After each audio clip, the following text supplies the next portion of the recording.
The COVID-19 is the virus which specifically affects the respiratory system. So it causes pneumonic change and pneumonia and respiratory distress.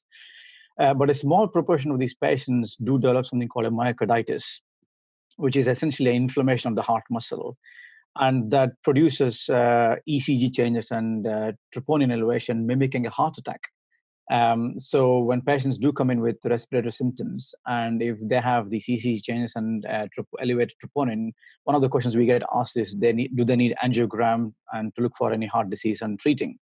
My answer is simply no. I mean, we have to evaluate the patient. So we take a very good history. So if patients have a classic chest pain or some form of chest discomfort with ECG changes and troponin elevation, yes, they need an angiogram, irrespective of this COVID status. And we have offered them angiogram and treated. But again, it also depends on elderly patients. You could still manage them medically and avoid invasive procedure in them. But this is something a cardiologist should be aware that you do develop myocarditis, which gives a classic ECG changes and troponin elevation, mimicking a heart attack. And the simple treatment for this is basically giving them beta blocker if they have valvular dysfunction, or even ACE inhibitor, although this is debatable. But if someone has got impaired LV, I personally would give them ACE inhibitor because it's an important drug.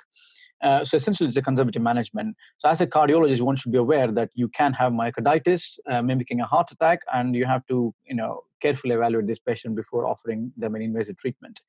And the other aspects we get probably will be involved is that COVID-19 patients coming with a proper heart attack and whether to give them invasive treatment.